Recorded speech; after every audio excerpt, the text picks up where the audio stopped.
ఈ అనుదిన సెల్ కాన్ఫరెన్స్ను జరిగిస్తున్న గొప్ప దైవజనులు రెవరెండ్ డాక్టర్ గిద్యోనయ్య గారికి, మార్కయ్య గారికి, నాతోటి దైవజనులందరికీ, కాన్ఫరెన్స్లో కనెక్ట్ అయ్యి వాక్యం వింటున్న ప్రతి ఒక్కరికి యేసుక్రీస్తు వారి అతి శ్రేష్టమైన, పరిశుద్ధమైన, ఉన్నతమైన నామములో మీ అందరికీ శుభాభివందనాలు మీ అందరికీ తెలియజేయుచున్నాను.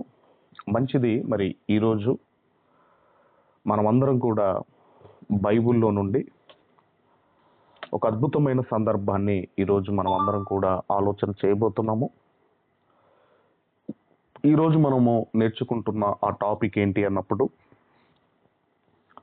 మరి నోవాహు గారి ఓడలో జరిగిన ఒక సంఘటనను ఈరోజు చాలా జాగ్రత్తగా మనమందరం కూడా ఒక పరిశీలనాత్మక దృక్పథంతో మనమందరం కూడా ఆలోచన చేద్దాము. నోవాహు గారి ఓడలో జరిగిన ఒక సంఘటనను గురించి మనం అందరం కూడా ఆలోచన చేద్దాము. అందులో సబ్ టైటిల్గా కాకి ప్రయాణించిన దూరం ఎంత అన్నది నేర్చుకోబోతున్నాము. రెండో విషయము, పావురము ప్రయాణించిన దూరము ఎంత అనేది కూడా మనము ఆలోచన చేయబోతున్నాము. ఆ తర్వాత మరి ఆదాము దగ్గర నుంచి కావచ్చు, నోవాహు గారి దగ్గర కావచ్చు, లేదంటే నోవాహు గారి ఫ్యామిలీ కావచ్చు, మరి వీళ్ళందరూ కూడా మాంసం తిన్నారా అన్నది, ఈ విషయాలన్నీ కూడా బైబిల్లో నుండి మనం అందరం కూడా చాలా జాగ్రత్తగా మరి ఆలోచన చేద్దాము. మరి బైబిల్ గ్రంథంలో మనం చూడగలిగితే ఆదికాండము, దయచేసి ఆదికాండము 5వ అధ్యాయము 28వ వచనము 29వ వచనము మనం అందరం కూడా చదువుకుందాము. లెమెకు 182 బ్రతికి ఒక కుమారుని కని భూమిని యెహోవా శపించినందువలన కలిగిన మన చేతుల కష్టము విషయములోను, మన పని విషయములోను ఇతడు మనకు నెమ్మది కలగజేయును అనుకొని అతనికి నోవాహు అని పేరు పెట్టెను. ఇక్కడ మనం చూడగలిగితే నోవాహు అనే నామకరణం చేశాడు లెమెక్ గారు. నోవాహు అన్న మాటకి అర్థం ఏంటంటే నెమ్మది. నోవాహు అన్న మాటకు అర్థం ఏంటంటే నెమ్మది. అంటే ఈ నోవాహు గారి ద్వారానైనా మాకు నెమ్మది దొరుకుతుందేమో, నెమ్మది కలుగుతుందేమో అని అనుకున్నారు. కానీ ఆ నెమ్మదిని నోవాహు గారు వారికి ఇవ్వలేకపోయాడు.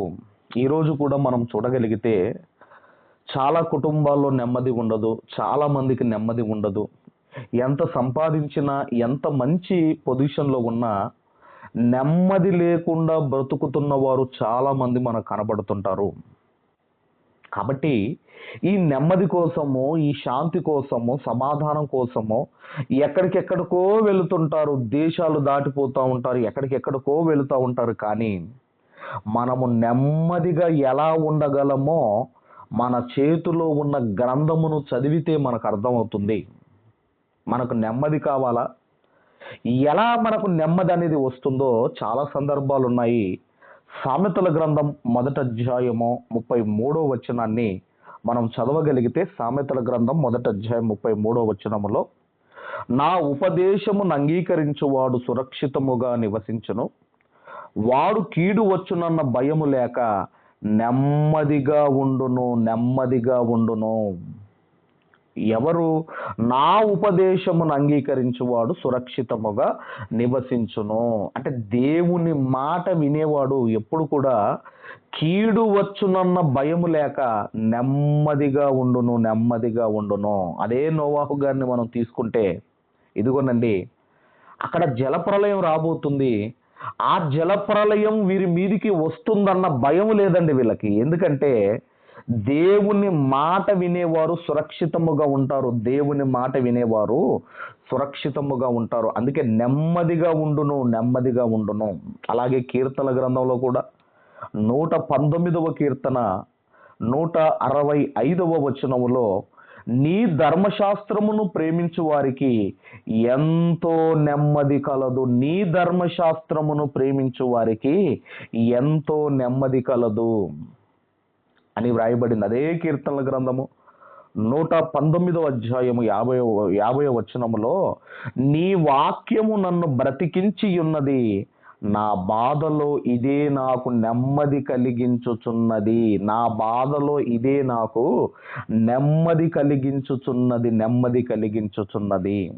కాబట్టి ప్రభువు దగ్గరికి మనం రాగలిగితే, ఈ గ్రంథమును మనం చదవగలిగితే, ఇదిగోనండి, ఎక్కడ ఉన్నా మనము నెమ్మదిగా ఉంటాము, శాంతితో బ్రతుకుతాము, సమాధానముతో మనం బ్రతుకుతాము.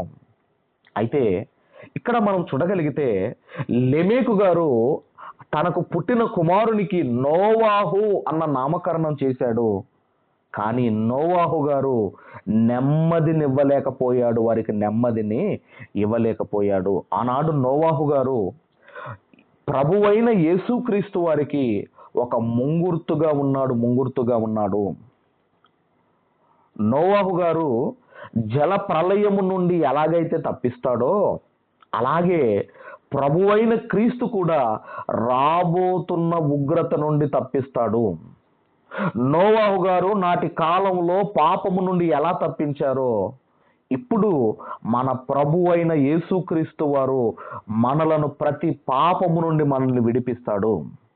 నోవాహు గారు జల ప్రళయం నుండి కొందరిని ఎలా కాపాడాడో, ప్రభువైన క్రీస్తు కూడా మనల్ని కాపాడడానికి ఒక సంఘాన్ని కట్టాడు. ఆశ్రయపురమును కట్టాడు, సంఘాన్ని కట్టాడు. అలాగే నోవాహు గారు ఓడలో ఉన్న వారందరూ రక్షించబడ్డారు. అలాగే ప్రభువైన క్రీస్తు కట్టిన సంఘములో ఉన్నవారు మాత్రమే రక్షించబడతారు.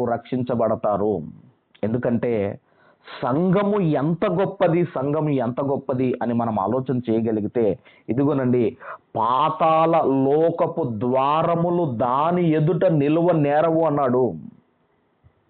పాతాళ లోకపు ద్వారములు నిలువ నేరవు అన్నప్పుడు ఎంత గొప్పది సంఘం, మీరు ఆలోచించండి. అంటే సంఘం బయట ఉంటే పాతాళం మింగేస్తుంది, సంఘములో ఉంటే నువ్వు రక్షించబడతావు.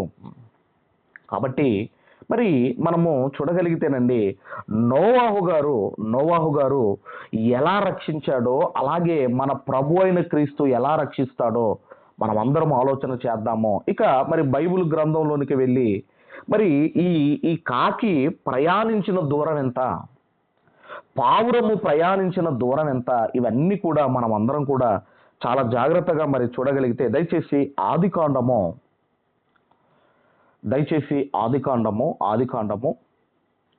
8వ అధ్యాయము మొదటి వచనము నుంచి 7వ వచనం వరకు గల లేఖన భాగాలు మనం అందరం కూడా చదువుకుందాము. మొదటి వచనం నుండి 7వ వచనం వరకు గల లేఖన భాగాలు చదువుకుందాము. దేవుడు నోవాహును అతనితో కూడా ఓడలో ఉన్న సమస్త జంతువులను, సమస్త పశువులను జ్ఞాపకము చేసుకొనెను. దేవుడు భూమి మీద వాయు విసురునట్లు చేయుట వలన నీరు తగ్గిపోయేను. అగాధ జలముల ఊటలను, ఆకాశపు తూములను మోయబడెను. ఆకాశము నుండి కురియుచున్న ప్రచండ వర్షము నిలిచిపోయేను. ఇక్కడ మీరు ఆలోచన చేయగలిగితే, మన బైబిల్ గ్రంథం అనేది ఇది కథల పుస్తకం కాదండి. ఇది యోబు గారి కథ, అబ్రహాము గారి కథ, దావీదు కథ అని చెబుతూ ఉంటారు.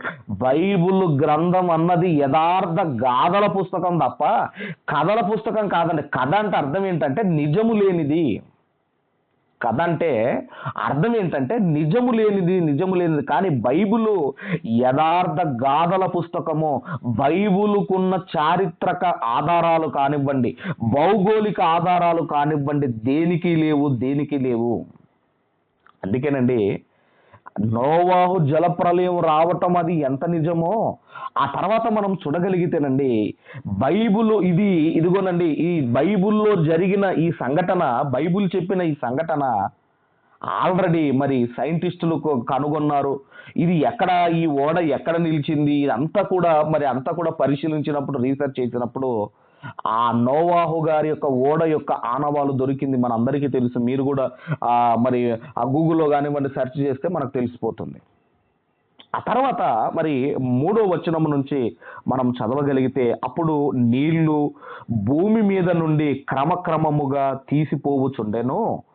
180 దినములైన తర్వాత నీరు తగ్గిపోగా, 180 దినములైన తర్వాత నీరు తగ్గిపోగా, అంటే జలప్రలయం వచ్చి ఎన్ని దినములైందంటే 180 దినము, 150 దినములు. మరి ఏమయ్యాయంటే మన అందరికీ తెలుసు, భూమి ఎన్ని నీళ్లున్నా భూమి అబ్జర్వ్ చేసేస్తుంది, భూమి లాగేసుకుంటుంది, మన అందరికీ తెలుసు. కాకపోతే కాస్త టైం పడుతుంది. కాబట్టి ఇక్కడ 150 దినములైన తర్వాత, ఇంతకీ మనం ఆలోచన చేయగలిగితే మరి ఎప్పుడు జలప్రలయం అనేది ప్రారంభమైంది? జలప్రలయం అనేది ఎప్పుడు ప్రారంభమైందని మనం చూడగలిగితేనండి, ఆదికాండము, దయచేసి ఆదికాండం 7వ అధ్యాయము, ఆదికాండం 7వ అధ్యాయము 11వ వచనాన్ని మనము చదువుకుందాం. 11వ వచనము మనం చదువుకుందాము. నోవాహు వయసు యొక్క 600 సంవత్సరములు 2వ నెల 17వ దినమున మహా అగాధ జలముల ఊటలన్నీ ఆ దినమందే విప్పబడెను, ఆకాశపు తూములు విప్పబడెను. అంటే భూమి మీద ఉన్న సముద్రాల్లో ఉన్న నీరు సరిపోదని దేవుడు ఏం చేశాడు అంటే, ఆకాశపు తూములు, వాటిని ఆకాశ గంగా అన్నారు. ఆకాశపు తూములు కూడా విప్పాడండి. ఎందుకంటేనండి, వాళ్ళు చేసిన ఆ రోజు వాళ్ళు బ్రతికిన ఆ బ్రతుకును చూసి దేవుడు అనుకున్నాడు, వీళ్ళు మామూలుగా జావకూడదు అనుకున్నాడు. ఇక్కడ మనకు చెబుతున్నాడు, అప్పుడు నోవాహు జలప్రలయములు భూమి మీదకి వచ్చినప్పుడు నోవాహు గారి వయసు ఎంతంటే 600 సంవత్సరములు 2వ నెల 17వ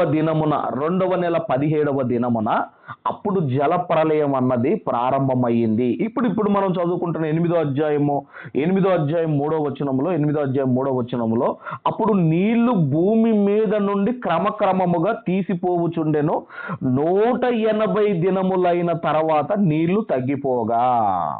180 దినములైన తర్వాత, ఒకవేళ నెలకు 30 రోజులు అనుకోండి, నెలకి 30 రోజులు అనుకోండి. యూదులు వాళ్ళ క్యాలెండర్ ప్రకారం, మరి హిబ్రూ క్యాలెండర్ ప్రకారం నెలకు 30 రోజులు అనుకోండి.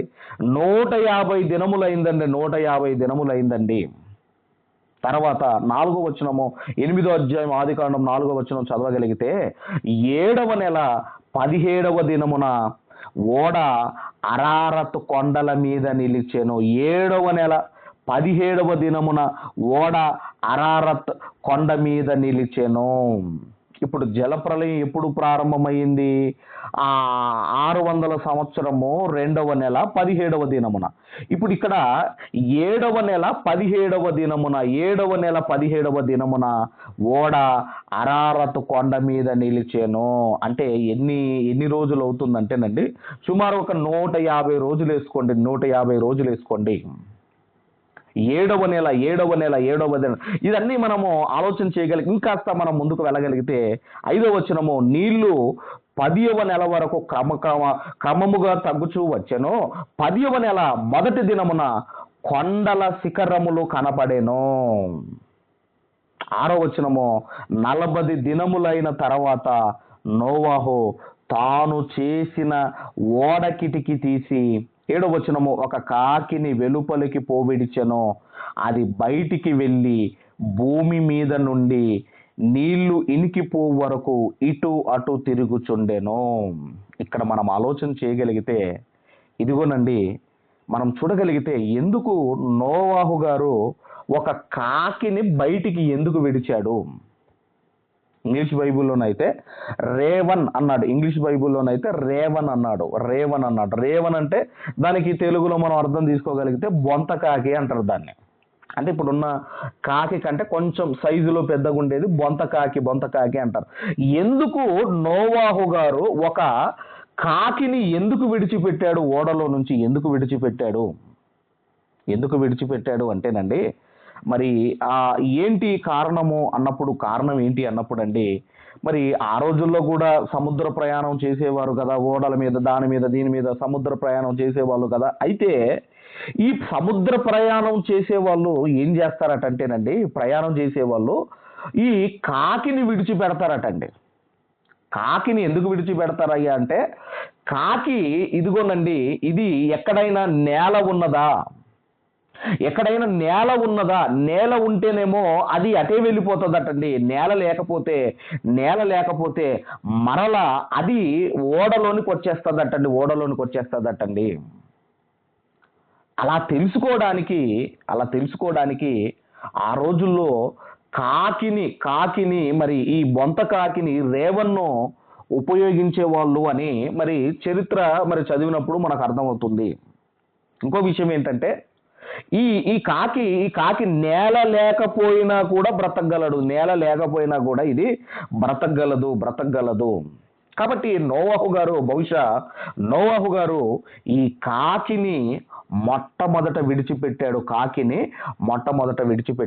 కాబట్టి అక్కడ మనము చదువుకుంటున్నాము 7వ వచనంలో, ఒక కాకిని వెలుపలికి పోవిడిచెను, అది బయటికి వెళ్ళి భూమి మీద నుండి నీళ్లు ఇనికిపో వరకు ఇటు అటు తిరుగుచుండెను.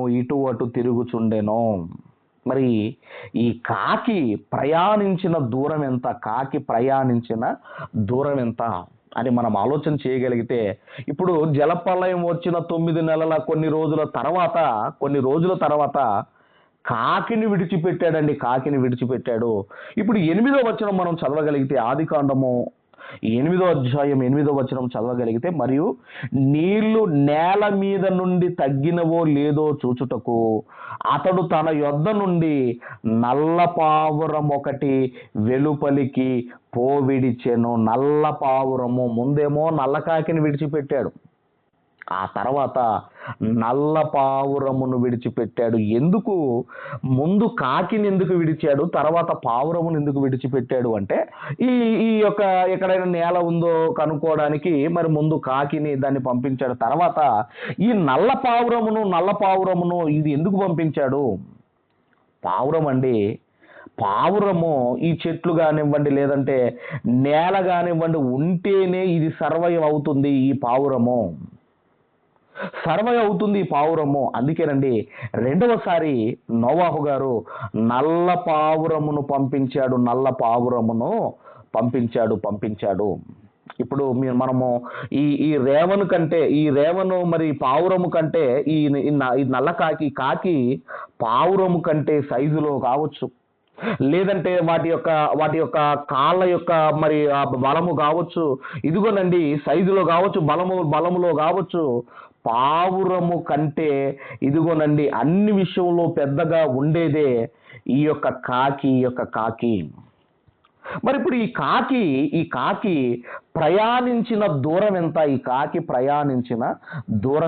ఎంత దూరం ప్రయాణించిందంటేనండి, మరి కాకి రోజుకు సుమారుగా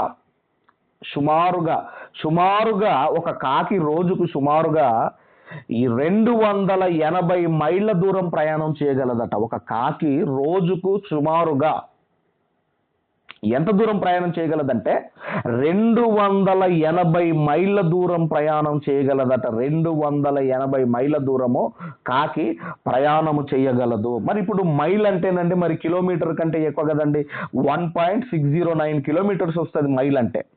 280 ఇంటూ 1.609 మనం గనక ఇంటూ చేయగలిగితే ఎంత వస్తుందంటే 402 కిలోమీటర్లు సుమారుగా పెట్టుకోండి. ఎందుకంటే అప్రాక్సిమేట్ కరెక్ట్గా పర్ఫెక్ట్గా మరి అది మనం చెప్పలేం కాబట్టి సుమారుగా 400 కిలోమీటర్లు పర్ డే ఒక కాకి ప్రయాణం చేయగలదు. మరి పావురము ఎంత దూరం ప్రయాణం చేయగలదు అన్నప్పుడు పావురం ఎంత దూరం ప్రయాణం చేయగలదంటే, ఆ తర్వాత మరి పావురం గురించి కూడా మనం చూడగలిగితే పావురం పర్ డేకి సుమారుగా 300 మైళ్ళ దూరం ప్రయాణం చేయగలదటండి ఈ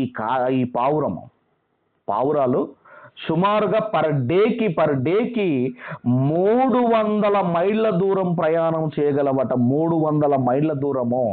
300 ఇంటూ 1.609 ఈక్వల్ టు ఎంత అవుతుందంటే 643 కిలోమీటర్లు. సరే 600 అనుకుందాం సుమారుగా. ఒక కాకి 400 ప్రయాణం చేస్తే ఒక పావురము 600 కిలోమీటర్లు అది ప్రయాణం చేయగలదు. ఆ తర్వాత అండి ఈ కాకి రాలేదు. ఈ కాకి తిరిగి రాలేదు. అక్కడ మనం చదువుకున్నాం కదండి, ఇటు అటు తిరుగుచుండెను అన్న పదం దగ్గర మరి కొంతమంది బైబిల్ పండితులు ఏమని చెబుతున్నారు అంటే, మూలవాక్యంలో ఇటు అటు తిరుగుచుండే దగ్గర నాటండి, ఇటు అటు అన్న దగ్గర ఓడ దగ్గరికి, తర్వాత ఇటు మరి ఇటు మన ఓడ దగ్గరికి బయటికి తిరుగుచుండెను, ఓడ దగ్గరికి బయటికి తిరుగుతున్నది అని మరి కొంతమంది మరి బైబిల్ పండితులు చెబుతున్నారు, ఇటు అటు అన్న దగ్గర, ఆ పదం దగ్గర. కాబట్టి ఇదిగోనండి, ఒక కాకైతేనేమో 400 కిలోమీటర్లు సుమారుగా ప్రయాణం చేయగలదు. ఒక పావురం అయితేనేమో 600 కిలోమీటర్లు ప్రయాణం చేయగలదు. ఇప్పుడు కాకి ఎలాగైనా సర్వై అవ్వగలుగుతుందండి. నీళ్లు ఉన్నా, తర్వాత ఏది ఉన్నది ఎలాగైనా బతకగలుగుతుంది. దానికి నేల ఉండవలసిన అవసరం లేదు. కానీ పావురానికి మాత్రము ఖచ్చితంగా నేల ఉండాలి. అందుకేనండి తర్వాత మనం చూడగలిగితే ఆదికాండము 8వ అధ్యాయము దయచేసి 9వ వచనాన్ని మనం అందరం కూడా చదువుకుందాం. 8వ అధ్యాయము 9వ వచనాన్ని మనం చదువుకుందాము. నీళ్లు భూమి అంతటి మీద నున్నందున తన అరకాలు నిలుపుటకు దానికి స్థలము దొరకలేదు గనుక ఓడలో ఉన్న అతని యొద్దకు తిరిగి వచ్చెను. అప్పుడు అతడు చెయ్యి చాపి దాన్ని పట్టుకొని ఓడలోనికి తీసుకొనెను. ఇక్కడ ఇప్పుడు ఇది ఒక 600 కిలోమీటర్లు ప్రయాణం చేస్తుంది అనుకుందాం. అంటే ఇప్పుడు ఎంత దూరం వెళ్ళాలి? ఓడ నుంచి 300 కిలోమీటర్లు వెళ్ళాలి, మళ్ళీ 300 కిలోమీటర్లు రిటర్న్ అవ్వాలి. ఒకవేళ ఇవి అలసిపోయాయి అనుకోండి, ఏదైనా చెట్టు మీదనో ఎక్కడనో వాలుతాయి, కానీ వాలడానికి ఏమీ లేదు కదా. వాలడానికి ఏమీ లేదు. ఇదిగోనండి, ఎప్పుడైతే అది అలసిపోయి రిటర్న్ అయిపోయిందో దాన్ని చెయ్యి చాపి పట్టుకొని ఓడలోనికి తీసుకున్నాడు.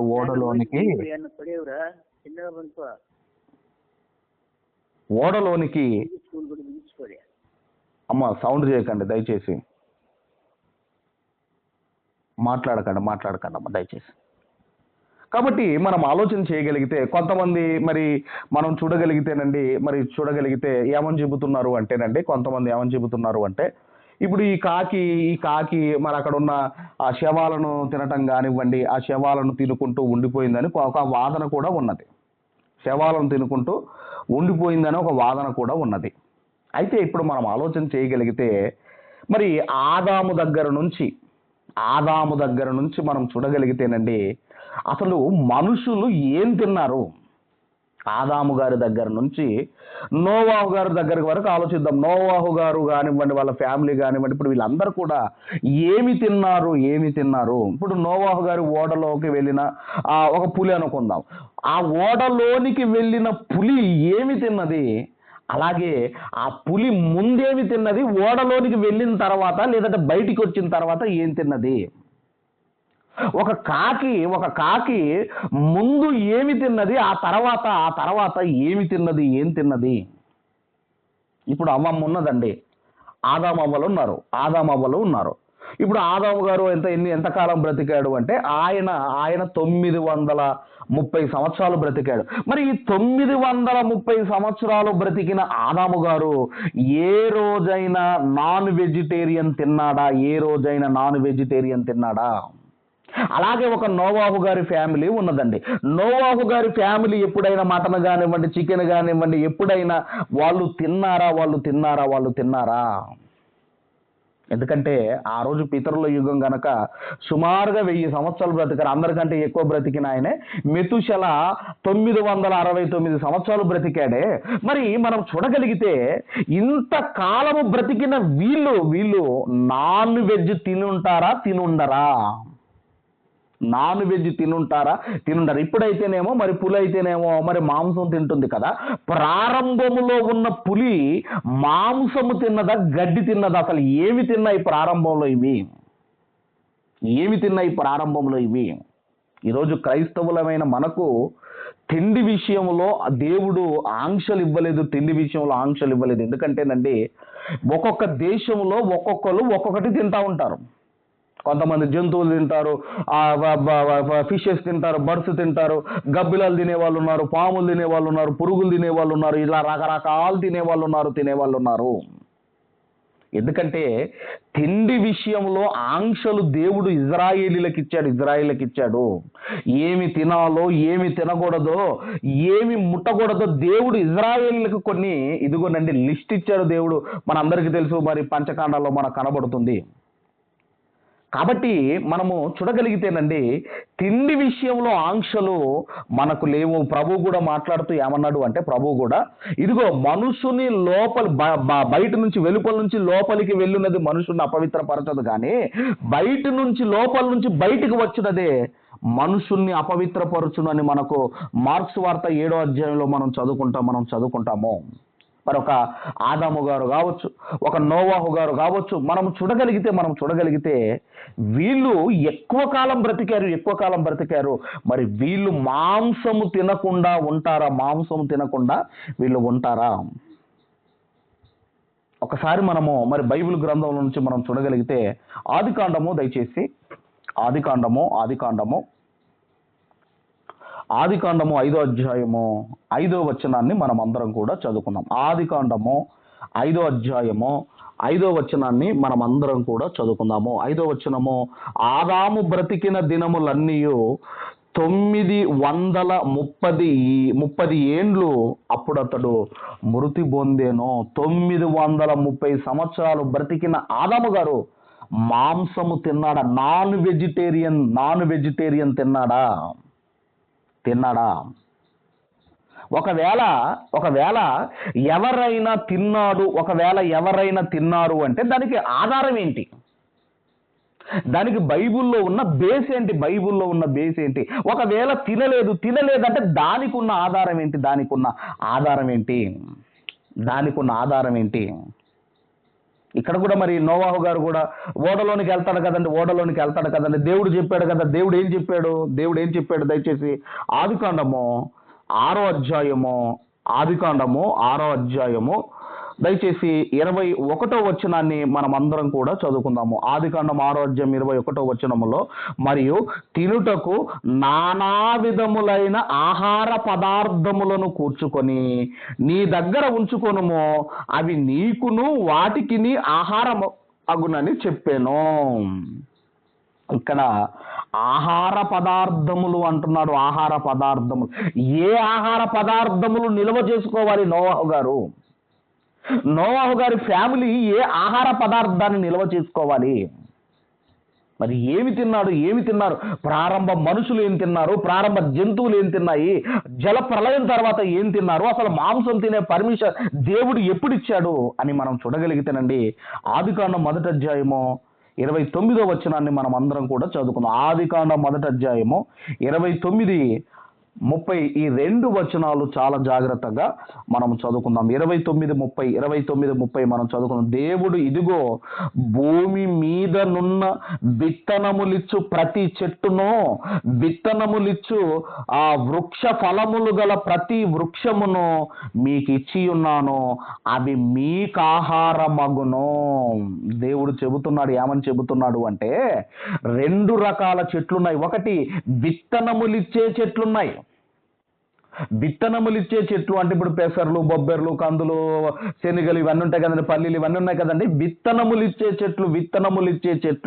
మీకు విత్తనములిచ్చే చెట్లను నేను మీకు ఆహారముగా ఇచ్చాను. ఇప్పుడు మనం అంటున్నాం స్ప్రౌట్స్ అంటున్నాం, మనం మొలకెత్తిన గింజలు గింజలు గింజలు అంటున్నాం కదండి. ఆ రోజు ఆ గింజలను ఆహారంగా ఇచ్చాడు. రెండవది ఇదిగోనండి, ఫలాలిచ్చే చెట్లను అంటే ప్రారంభ మానవులు విత్తనములు తినాలి, ఆ తర్వాత ఫలములు తినాలి. ప్రారంభ మానవులు విత్తనము తినాలి, ఫలములు తినాలి. మరి వీళ్ళు నాన్ వెజిటేరియన్ తినలేదా అంటే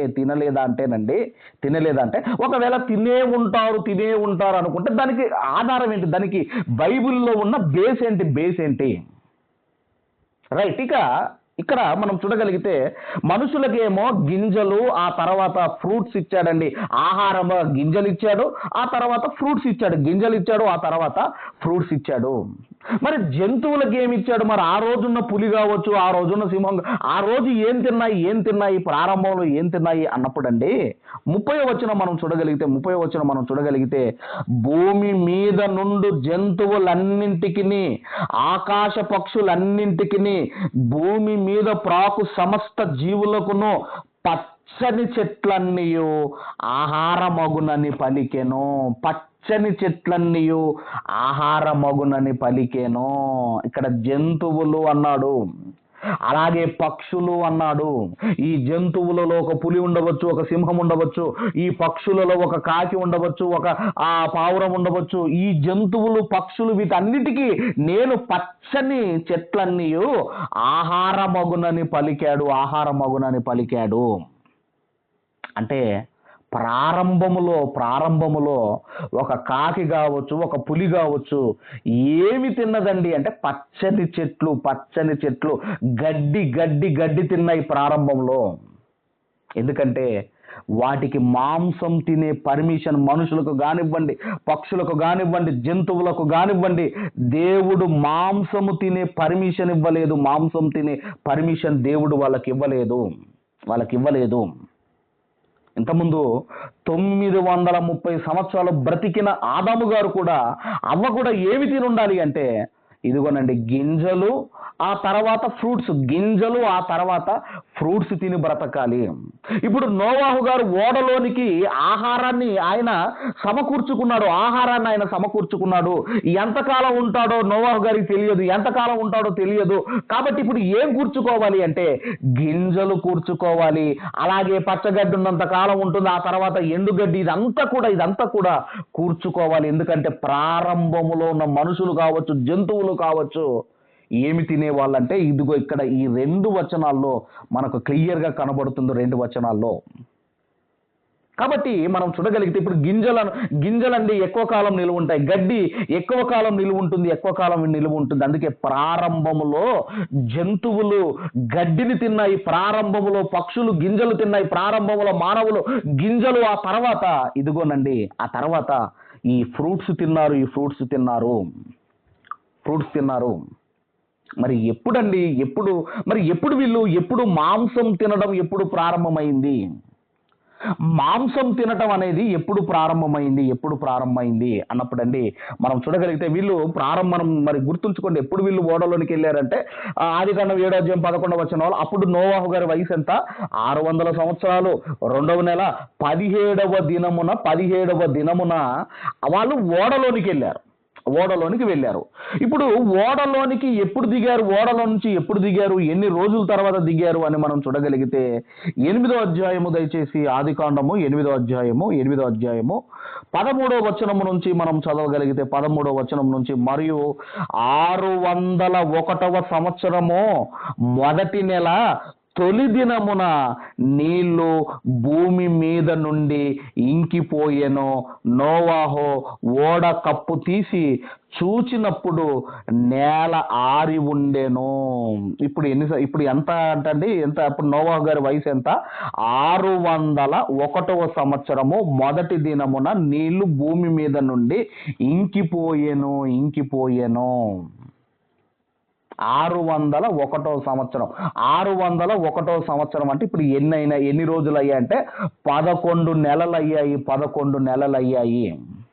11 నెలలు కొన్ని రోజులు. 11 నెలలు ఎన్ని రోజులు అంటే 16 రోజులు. 11 నెలలు 16 రోజులు. తర్వాత ఇంకాస్త మనము ముందుకు వెళ్ళగలిగితే 14వ వచనము, 2వ నెల 27వ దినమున భూమి ఎండి ఉండెను. 2వ నెల 27వ దినమున, అక్కడ 2వ నెల 17వ దినము. అంటే ఒక సంవత్సరము 10 దినములు, సుమారుగా ఒక సంవత్సరము 10 దినములు ఓడలోనే ఉన్నారు. ఒక సంవత్సరము 10 దినములు. ఒకవేళ నెలకు 30 రోజులు అనుకుంటే 370 రోజులు నోవాహు గారి ఫ్యామిలీ, జంతువులన్నీ కూడా ఇదిగోనండి ఓడలోనే ఉన్నారు. ఇప్పుడు ఏం తీసుకెళ్ళాడంటే ఆయన గింజలు, ఆ తర్వాత గడ్డి, వీటన్నిటినీ ఆయన తీసుకొని వెళ్ళాడు. ఇంకా కొన్ని ఎక్కువనే వేసి ఉంటాడు, ఎందుకంటే ఎప్పుడు బయటికి వస్తాడో తెలియదు. కాబట్టి మనం ఆలోచన చేయగలిగితే, మరి దేవుడు ఎప్పుడు మాంసం తినమన్నాడు, దేవుడు ఎప్పుడు పర్మిషన్ ఇచ్చాడో ఇక ఆ వచనాన్ని కూడా చాలా జాగ్రత్తగా మనం చూడగలిగితే, దయచేసి ఆదికాండము 9వ అధ్యాయము 3వ వచనము నుంచి చాలా జాగ్రత్తగా మనము చదువుకుందాం. 3వ వచనము నుంచి చాలా జాగ్రత్తగా మనం చదువుకుందాము. ప్రాణము గల సమస్త చరములు మీకు ఆహారమగును, పచ్చని కూర మొక్కలనిచ్చినట్లు వాటిని మీకు ఇచ్చి ఉన్నాను. ఇక్కడ ఏమంటున్నాడు అంటే, ప్రాణము గల చరములు మీకు ఆహారమగును. ఎప్పుడు చెబుతున్నాడు ఈ మాట? ఎప్పుడు చెబుతున్నాడు అంటే, నోవాహు గారు ఓడలో నుంచి బయటికి వచ్చిన తర్వాత దేవుడు అప్పుడు పర్మిషన్ ఇస్తున్నాడండి. ఏమని పర్మిషన్ ఇస్తున్నాడంటే, ఇదిగో చరములు అంటే కదిలేవి ప్రాణులు తినే పర్మిషన్ దేవుడు ఇదిగోనండి 9వ అధ్యాయములో ఇస్తున్నట్టుగా మనం చూస్తున్నాం. 9వ అధ్యాయములో ప్రాణము గల సమస్త చరములు మీకు ఆహారమగును, పచ్చని కూర మొక్కలను ఇచ్చినట్లు వాటిని మీకిచ్చుచున్నాను. అప్పటి వరకు మనుషులు కావచ్చు, జంతువులు కావచ్చు, మాంసం తినడానికి లేదు. మరి మాంసం తినమన్నాడు. ఆ తినే మాంసాన్ని కూడా ఎలా తినాలో దేవుడు కండిషన్ పెట్టాడు. అది కూడా మనం చూడగలిగితే 4వ వచనంలో, ఆయనను మాంసమును దాని రక్తముతో మీరు తినకూడదు.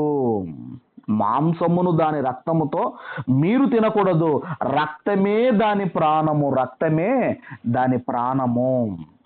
విలియం హార్వే చెప్పాడండి, రక్తము మానవ దేహానికి రక్తమే ప్రాణం అని. విలియం హార్వే ఎప్పుడు మొన్న చెప్పాడు. కానీ బైబిల్ చూడండి ఎప్పుడు ఆదికాండం రక్తమే ఇదిగోనండి దాని ప్రాణం. మనకు కూడా ప్రాణం రక్తమేనండి. ఇంకా ఏమంటారంటే, ఈ రక్తంలో మనసు ఉంటుంది అని చెబుతారు. రక్తములో మనసు ఉంటుందని చెబుతారు. కాబట్టి రక్తముతో మీరు తినకూడదు అని చెప్పి తర్వాత ఏమన్నాడు మీరు చూడగలిగితే 5వ వచనంలో, మరియు మీకు ప్రాణమై ఉన్న మీ రక్తమును గూర్చి విచారణ చేయుదును, దాన్ని గూర్చి ప్రతి జంతువును నరులను విచారణ చేయుదును, ప్రతి నరుని ప్రాణమును గూర్చి వాని సహోదరుణ్ణి విచారణ చేయుదును. ఇక్కడ ప్రతి జంతువు అంటున్నాడు చూడండి, ప్రతి జంతువును నేను విచారణ చేస్తాను. ఇక్కడ జంతువులకు కూడా ఇదిగోనండి మాంసము తినే పర్మిషన్ ఇక్కడ ఇస్తున్నాడు దేవుడు. చూడండి, జంతువులను విచారణ చేయుదును, జంతువులను కూడా నేను విచారణ చేస్తాను. జంతువులను కూడా ఏదో ఆకలి వేసి తిన్నదా లేదంటే చంపుతున్నాయా నేను విచారణ చేస్తాను. మనుషులను విచారణ చేస్తాను, జంతువులను నేను విచారణ చేస్తాను అంటున్నాడు. జంతువులను అప్పుడండి కొన్ని జంతువులు ఇక మాంసము తినటం అన్నది ప్రారంభమైంది.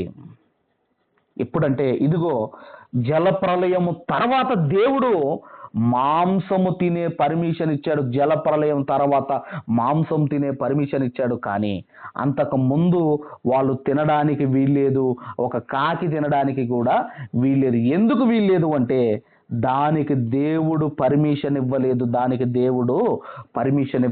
పర్మిషన్ లేదు. తిన్నారు అనుకుందాం, లేదు తిన్నారు దానికి ఏంటిది ఆధారం? దానికి ఆధారం ఏంటి? కాబట్టి ఒక కాకి మరి ఏమి నేర్పుతుందంటే, నేను బయటికి వెళ్ళి కూడా నేను బ్రతకగలను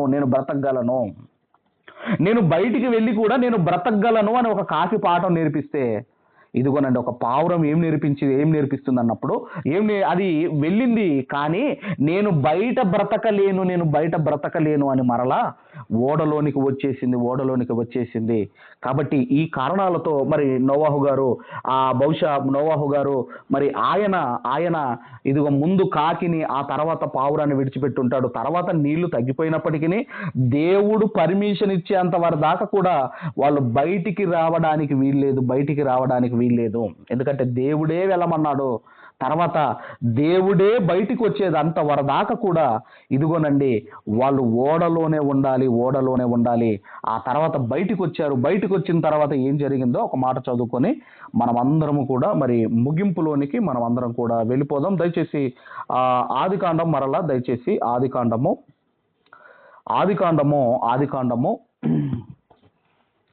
8వ అధ్యాయము దయచేసి 20వ వచనము నుంచి మనము చదువుకుందాము. అప్పుడు నోవాహు యెహోవాకు బలిపీఠము కట్టి పవిత్ర పక్షులన్నింటిలోనూ కొన్నిటిని తీసుకొని ఆ బలిపీఠం మీద దహన బలి అర్పించెను. అంటే ఆ యొక్క ఓడలో జంతువులు పక్షుల యొక్క సంతాన ఉత్పత్తి జరిగింది.